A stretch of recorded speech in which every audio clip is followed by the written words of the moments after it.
이 영상을 클릭하셨다는 건 이제 곧 닥칠 탈모가 걱정되시거나 아니면 이제 막 탈모가 시작됐거나 지금 현재 진행형이신 분들, 그것도 아니면 이미 다 잃어버리시고 과거의 영광을 회상하시는 분들이실 것 같은데요. 이 마지막 유형이신 분들을 제외하면 아마 이 영상이 반드시 도움이 되실 겁니다. 저 또한 현재 탈모가 진행형인 그런 유형이기 때문에 여러분들의 걱정에 10분 공감하며 최대한 도움이 될 수 있는 영상을 준비했습니다. 오늘 영상은 남녀 탈모에 대한 대응 방법과 비용적인 부분까지 종합적으로 정리해서 말씀드리겠습니다. 이 필요한 내용만으로 최대한 간추려서 전달해 드리도록 하겠습니다. 가장 중요한 걸 먼저 말씀드리자면은 현재 탈모가 진행형이신 분들은 무조건 약을 써야 되는데요. 이건 남녀 모두 공통사항이고요. 혹시나 이 부작용 걱정하시는 분들이 계실 수도 있습니다. 맞아요. 부작용이 있을 수도 있습니다. 있는데 정말 아주 낮은 확률이고요. 그 확률 때문에 이 머리카락을 포기한다는 거는 글쎄요. 다시 한번 생각해 보시길 권해드리고요. 이 99%가 거의 부작용이 없습니다. 이 부작용 확률은 1% 미만인데 머리카락이 다 날아가. 이러면은 약을 안 먹을 이유가 없겠죠. 그러면은 그 약에 써있는 그 수많은 부작용들은 그냥 써놓은 거냐라고 이렇게 생각하실 텐데요. 제약회사는 그 부작용 문구 하나를 안 적어 놓으면은 나중에 소송이나 손해배상 같은 그런 후폭풍이 크기 때문에 정말 사소한 부작용 하나까지도 다 적어 놓는 건데, 너무 부작용에 집중되어 있으면은 이 정신적인 부분으로 인해서 부작용이 발생하게 됩니다. 여튼 크게 걱정하지 않으셔도 된다는 말을 드리고 싶고요. 제가 왜 이렇게 말씀드리냐면은 제 주변에도 이 부작용 때문에 약을 안 드시는 분들이 좀 계시거든요. 저로서는 좀 답답한데 이게 여쭤보면은 야 그거 고자된다며 이러면서 이제 막 민간요법 같은 거, 검은 깨, 검은 콩, 무슨 샴푸 이런 거 찾아보고 계시는데 더 이상 말하진 않겠습니다만은 오늘은 약을 꼭 써야 하는 이유, 그리고 부작용을 걱정하지 않아도 되는 이유에 대해서 말씀드릴 거고요. 혹시나 너 약팔이냐라고 하실 수도 있는데 저 같은 유튜버한테 그런 광고는 들어오지 않으니까요. 걱정하지 마시고 이제부터 같이 한번 알아보겠습니다. 이 탈모 중 가장 흔한 유형으로 알려진 게 이 안드로겐성 탈모인데요. 이 남성 호르몬으로 인한 탈모인데 70세까지를 기준으로 했을 때 남성은 한 80%, 여성은 50%가량이 영향을 미치는 것으로 보고되어 있습니다. 남성은 보통 이런 식으로 좀 진행되죠. 이렇게 M자가 이렇게 파먹어 들어가고 정수리도 이렇게 빠지면서 같이 만나는 이런 유형의 탈모가 가장 흔하고요. 여성분들도 이렇게 앞머리 숱부터 이렇게 빠지시는 분들도 있는데 보통 이 정수리, 이 가르마 라인부터 숱이 많이 줄어드는 그런 케이스들이 좀 많으신 것 같고요. 한 가지 재밌는 거는 이 탈모 환자의 한 절반 가까이가 20대에서 30대 환자라고 합니다. 특히 20, 30대 남성분들이 주라고 하는데 야 20, 30대 벌써 탈모라고? 저는 굉장히 좀 놀랐거든요. 요즘은 예전보다 이 미용에 대한 관심이 훨씬 더 많아져서 조금만 머리털이 빠져도 가서 막 진료보고 약 먹고 해서 이런 데이터가 나온 것으로 좀 추측되는데, 여튼 지금까지 남성은 80%, 여성은 50%, 그리고 20, 30대 환자도 굉장히 많고, 이 말은 뭔가요? 남녀노소 할 것 없이 그 누구도 탈모로부터 안전하다라고 얘기할 수가 없다는 겁니다. 아니야. 우리 집안은 탈모인이 없어. 난 괜찮을 거야. 라고 혹시 생각 중이신가요? 본인부터 그 대머리가 시작될 수도 있습니다. 절대 방심하시면 안 되고요. 저 또한 유전적인 문제가 없어서 나는 괜찮겠지라는 생각으로 꽤나 방심을 하고 있었거든요. 저도 곧 이제 40대에 접어드는데 어느새부턴가 이마 그 양쪽 요 M자 라인이 살짝 들어감을 느꼈습니다. 그래서 저도 좀 약도 좀 먹고 하고 있는데 저도 최선을 다해서 좀 막을 테니까요. 여러분들도 꼭 탈모로부터 승리하시길 바라겠습니다. 여튼 이 탈모는 아직까지 인류가 완전히 정복하지 못한 질환 중 하나인데요. 이 머리털 나게 하는 약 개발하면은 인류 최고의 부자가 될 거다라는 이런 말도 있잖아요. 그만큼 탈모가 정복되기가 쉽지 않은 것 같습니다. 그래서 이 탈모 초기에 대응하지 못하고 이미 완전히 다 빠지신 분들은 이게 복구하기가 좀 어렵죠. 그래서 이 탈모란 놈을 잘 알고 초기에 잘 대응하는 게 중요한데, 잘 준비하는 만큼 내 친구들은 머리가 다 이렇게 까져서 숭덩숭덩 비어있는데 자기만 이렇게 좀 풍성하면은 좀 나름 우월감도 느끼실 수 있을 것 같고요. 나이 들어서도 멋쟁이 오빠 언니 소리 들으면서 그렇게 지내실 수도 있겠죠. 이게 머리빨을 절대 무시할 수가 없거든요. 특히 아직 초기이신 분들은 머리 더 잃기 전에 빨리 관리하는 게 가장 중요하다는 것을 잊지 않으셨으면 좋겠습니다. 그럼 일단 내가 탈모인지 아닌지를 판단하는 게 중요할 것 같은데요. 이 자가진단 체크리스트에서 본인에게 해당되는 게 몇 개나 있나 같이 한번 체크해 보겠습니다. 1번 이마가 점점 넓어지는 느낌이 든다. 2번 가늘고 힘없는 머리가 많이 빠진다. 3번 머리카락이 하루에 100개 이상 빠진다. 4번 비듬이 많아지거나 두피가 가렵다. 5번 모발이 가늘고 부드러워졌다. 6번 두피를 눌러보면 가벼운 통증이 느껴진다. 7번 앞쪽과 뒤쪽 머리카락의 굵기 차이가 크다. 8번 몸의 털이 갑자기 붉어졌다. 9번 이마와 정수리 부분이 유난히 번들거린다. 이마가 좀 번들거리거든요. 10번 두피에 피지량이 갑자기 늘어난 것 같다. 이 중에 5개 이상이면은 탈모를 의심해 볼 수 있다고 하는데요. 전 지금 5개 체크돼 있는데 혹시 여러분들은 몇 개 체크되셨나요? 이렇게 탈모는 어느 정도 자가 진단이 가능하니까 자기 머리를 잘 살펴보시고요. 뭐 사실 이런 거 하지 않아도 그냥 자기 머리 딱 보면은 느낌이 오는 경우가 많을 것 같긴 합니다. 한 가지 탈모에 대해서 좀 재밌었던 이야기를 들은 게 좀 있는데요.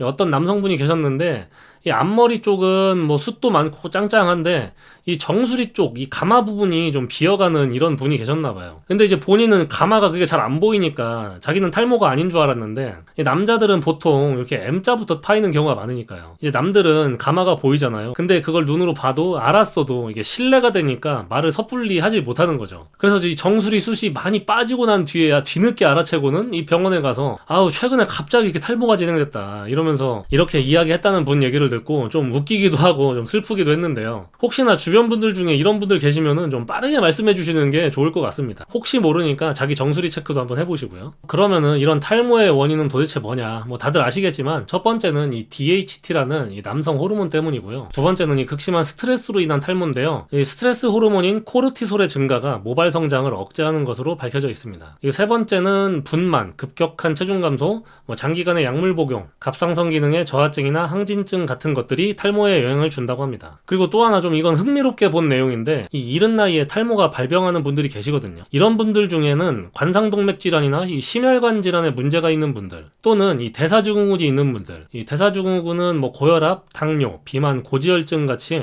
이 혈관, 혈액과 관련된 우리 몸의 이 신진대사에 영향을 주는 그런 질병들인데요.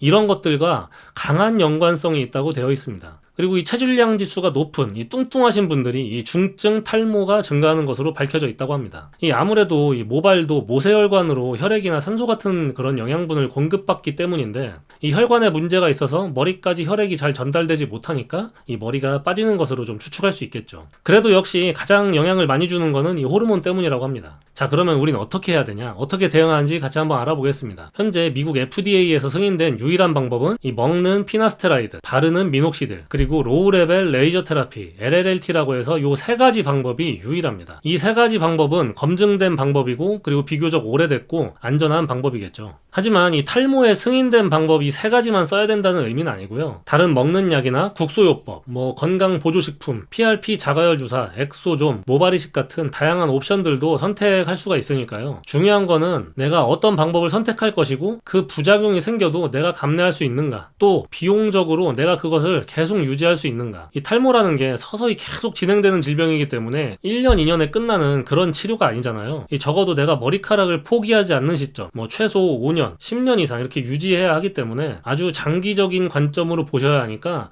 이 비용 문제는 대단히 중요합니다. 이런 다각적인 시선에서 이 치료 방법과 그것에 대한 부작용까지 하나하나 알아보겠습니다. 이미 알고 계신 분들은 이 복습하는 의미에서 같이 한번 보시면 좋을 것 같아요. 첫 번째는 먹는 약입니다. 이 먹는 약은 보통 남성에게 적용되는데 아까 먹는 약이 가장 중요하다고 말씀드렸죠. 이 약을 먹음으로써 더 이상 모발이 빠지지 않게 하는 게 가장 중요합니다. 깨진 항아리에 물 아무리 채워봤자 의미 없잖아요. 그래서 일단 물이 새지 않도록, 이 머리카락이 새지 않도록 해야 하는데 그걸 약이 해줍니다. 이 탈모의 진행을 멈추게 해준다는 거죠. 약은 두 가지 계열이 있는데요. 피나스테라이드와 두타스테라이드, 이 두 가지가 있습니다. 뭐가 더 좋은지는 조금 설명을 드린 뒤에 말씀드리고요. 이 두 가지 약물 모두 모발을 빠지게 하는 원인인 이 DHT 호르몬의 생성을 억제하는 효과를 갖고 있습니다. 이 DHT라는 거는 우리 몸에 이 5알파 환원 요소가 남성 호르몬인 테스토스테론과 만나가지고 생성되는 강력한 남성 호르몬 물질인데요. 이게 모근을 공격해가지고 머리카락을 빠지게 합니다. 이 여성에게도 마찬가지로 테스토스테론이 나오기 때문에 같은 기전으로 머리카락이 빠지게 되는 겁니다. 때문에 우리가 이 약을 먹음으로써 이 5알파 환원 요소를 억제해서 DHT의 호르몬 생성을 막아주게 되는 거죠. 그럼 이제 우리 남성분들이 이제 걱정하시죠. 야, 남성 호르몬을 억제한다고? 그것도 그 강력하다는 걸?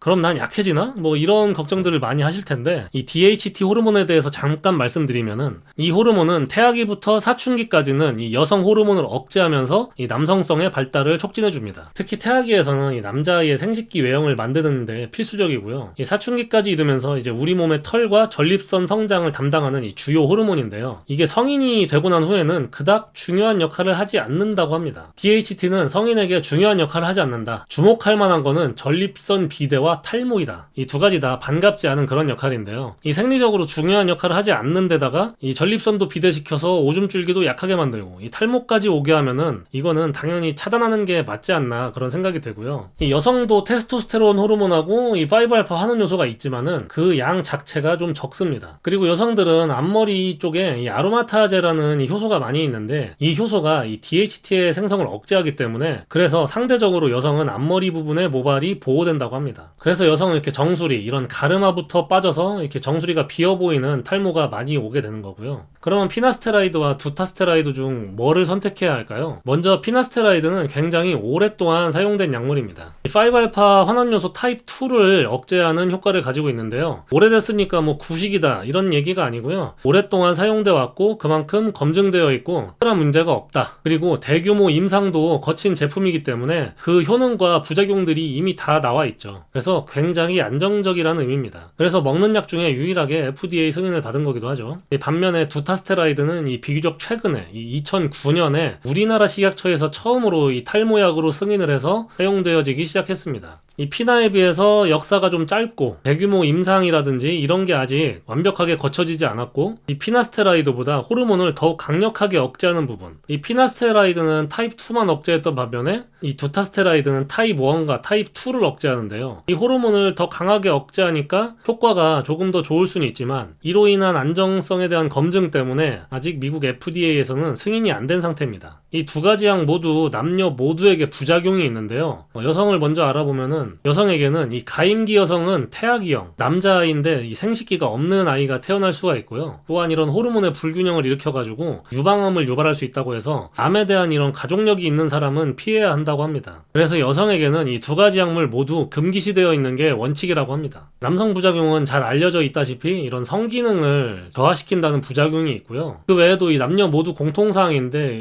이 우울증으로 인한 자살 충동이 있다고 합니다. 그리고 고위험 전립선암 확률이 증가한다고 하네요. 남성 부작용에 대해서 조금 더 자세히 살펴보면요. 이 임상 실험 결과 성욕 감퇴, 발기부전, 사정량 감소가 있었는데요. 이런 위약군, 그러니까 가짜약이죠. 이거 프로페시아예요 라고 해서 줬는데 사실은 모양만 똑같은 비타민인 거죠. 이런 플라세보 효과를 확인하기 위해서 이 진짜 약과 위약을 5년간 조사했는데 처음 1년간은 테스트에 참가한 800여 명의 실험자 중에서 한 1%에서 2% 정도가 부작용을 얘기했습니다. 재밌는 거는 이 가짜약을 먹은 사람들도 똑같이 부작용을 얘기했다는 건데요. 이제 이런 거를 노시보 효과라고 하는데 사람에게 실제로는 무해하지만 이 해롭다고 생각하는 이런 선입견이나 믿음 때문에 해로운 반응을 일으킨다는 건데요. 이거 먹으면 고자 되는 거 아니야? 이런 부작용을 이미 인지한 상태에서 먹으니까 이 정신적인 부분이 신체에 영향을 미쳤다는 말이 되겠죠. 이제 그래서 그중 300명은 5년간 테스트를 진행했는데 그랬더니 진짜 약을 먹은 그룹이나 이 가짜 약을 먹은 그룹이나 성욕이나 이런 발기에 대한 부작용이 1명에 불과했다고 합니다. 그리고 이런 여러 조사나 자료들을 좀 찾아보면요. 성욕이나 이런 발기력에서 부작용을 호소하는 남성들이 20, 30대 초반 남성보다는 40대부터 70대까지의 남성들에게 이런 성기능 저하 부작용에 대한 호소가 많았다는 점입니다. 그러니까 이게 단순히 약 때문만은 아닌 것 같고요. 이 나이 때문에 성기능이 약화되었다고 볼 수도 있을 것 같습니다. 방금 전 그래프에서는 이런 사정장애 케이스는 없었는데 사정량은 확실히 줄어들 수 있다고 의사들은 얘기하는데요. 이 피나나 두타 모두 최초에는 이 전립선 비대증을 치료하기 위한 목적으로 만들어진 약물이기 때문에 이 전립선 사이즈가 줄어들어가지고 사정량이 줄어들 수 있다고 합니다. 하지만 모두 다 그런 건 또 아니니까요. 참고하시면 되고요.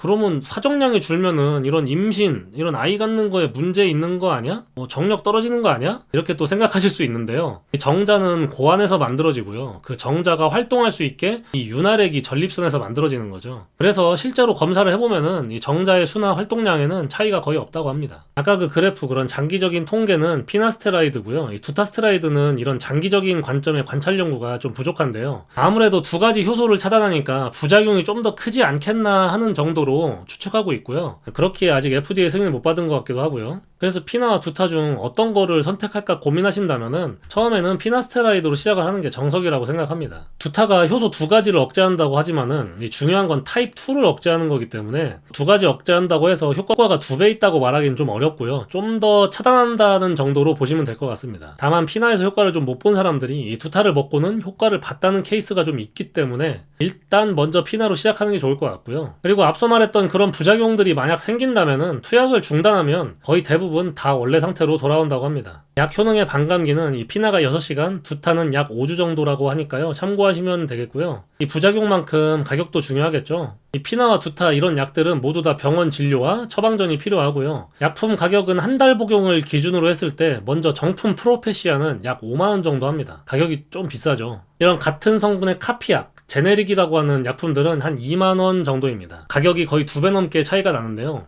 나는 카피약은 좀 찝찝해. 오래전부터 검증된 이 정품 먹을 거야 라고 하시면은 프로페시아 선택하시면 되고요. 야, 어차피 성분은 같잖아. 그럼 효과도 똑같아 라고 생각하시는 분들은 카피약 선택하시면 됩니다. 이 비아그라 같은 것도 오리지널 정품은 비싼데 그 카피약들 88, 99, 샌돔 등 많은 카피약들이 있잖아요. 근데 그 많이들 드시잖아요. 이렇듯 본인이 선택하시는 겁니다. 이 두타스테라이드 처음 출시한 이 정품 아보다트는 한 25,000원 정도 합니다. 이 제네릭 카피약은 15,000원 정도인데요. 피나보다는 확실히 좀 저렴하네요. 이 정품을 먹을지 제네릭을 먹을지는 본인이 선택을 좀 하셔야 되고요. 인터넷에 이 탈모 성지만 검색해도 좀 저렴하게 처방전을 주는 병원, 그리고 약을 좀 저렴하게 파는 약국들이 엄청 많이 나오거든요. 한번 검색해 보시면 좋을 것 같습니다. 두 번째는 미녹시딜입니다. 처음에는 이게 탈모약으로 나온 게 아니고 이 고혈압을 치료할 목적으로 나온 약인데요. 이 약의 여러 가지 부작용 중에 심전도 이상, 체중 증가, 말초 혈관의 부종, 스티븐슨 존슨 증후군 이런 것들이 있는데 이 중 감호증이 있습니다. 이 털이 나는 부작용이 있는 건데요. 그래서 이걸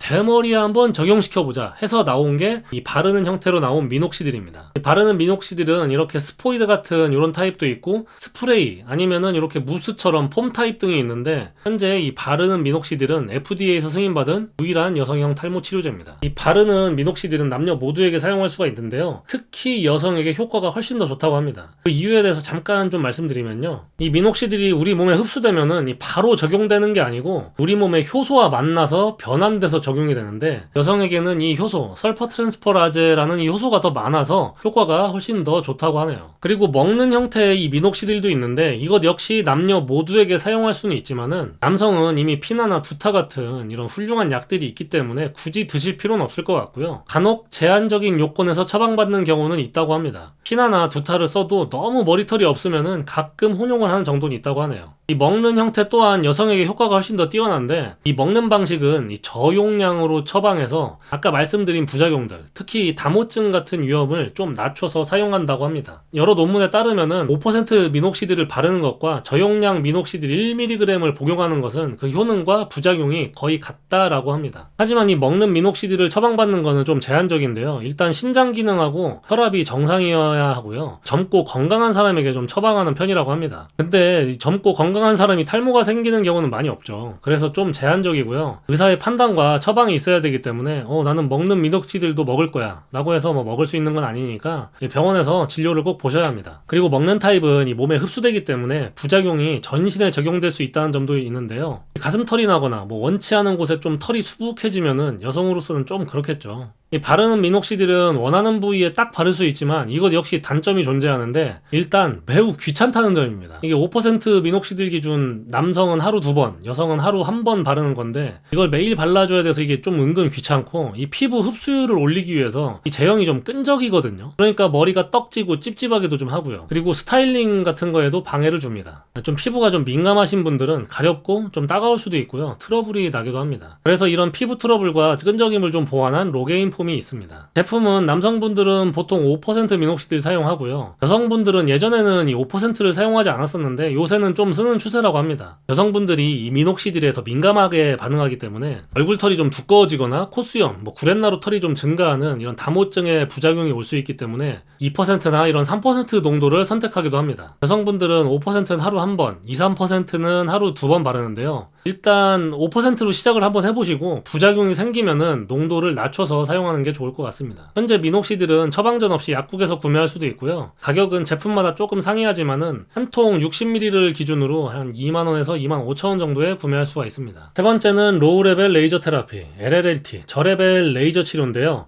2007년에 FDA 승인을 받았습니다. 이 방식은 보고된 특별한 부작용이 없는 그런 안전한 장점이 있고요. 이 대규모 인원을 대상으로 무작위 대조 연구를 한 결과 남성과 여성 모두 이 모발수가 유의미하게 재성장이 일어났다는 연구가 있습니다. 이 단독으로 사용하는 것보다는 이 미녹시딜, 피나스테라이드와 함께 사용했을 때 더욱 좋은 효과가 났다고 하는데요. 이 레이저가 어떤 영향을 주는지 이 메커니즘은 아직 완벽하게 알려져 있진 않은 상태이지만 추측하건대 이 레이저가 모낭을 자극해서 항산화제를 좀 생성해주고 이 세포 분열을 좀 가속화하는 것으로 보고 있고요. 이 레이저 테라피는 휴지기의 모낭, 이 쉬고 있는 녀석들을 깨워서 빛을 쫙 쬐가지고 어우 벌써 일어날 시간인가 해서 이제 성장기 단계로 진입하는 걸 자극하고요. 이 성장기 단계의 기간을 늘려준다고 합니다. 그리고 모낭의 증식 속도를 증가시켜주는 것으로 추정된다고 합니다. 이 특별한 부작용 없이 플러스 알파의 효과를 줄 수 있기 때문에 할 수 있으면은 이건 하는 게 좋을 것 같은데요. 장점만 있는 건 아니죠. 이 단점이 존재하는데요. 첫 번째는 가격입니다. 이 가격이 좀 비쌉니다. 현재 시중에 판매되고 있는 제품들을 보면요, 거의 100만원 가까이 하거나 100만원 중반까지 하는데요, 초기 구매 비용이 좀 들어가는 편입니다. 이 중고거래 사이트 같은 데 찾아보면은 이 부분을 조금 커버할 수는 있을 것 같은데 남들 머리에 썼던 거 쓰는 게 좀 찝찝한 분들이 계실 수도 있잖아요. 두 번째 단점은 귀찮음입니다. 이 머리에 쓰고 있는 게 생각보다 답답한데요, 한번 치료 사이클에 약 30분 정도 이걸 쓰고 있어야 하니까 편하지가 않습니다. 그래서 좀 쓰다가 중고 매물로 많이 나오기도 하는 거죠. 제가 쓰는 건 LG 메디헤어라는 제품인데요, 이 레이저와 LED 개수가 가장 많아서 이왕이면 좀 큰 회사 이용하면 좋을 것 같아서 사용해봤는데 일단 무선으로 좀 이용할 수 있다는 점이 좋았고요. 마감도 깔끔하고 착용감도 괜찮았습니다. 만약에 유선 타입의 제품을 구매하신다면은 그 자리에서 움직일 수가 없으니까요,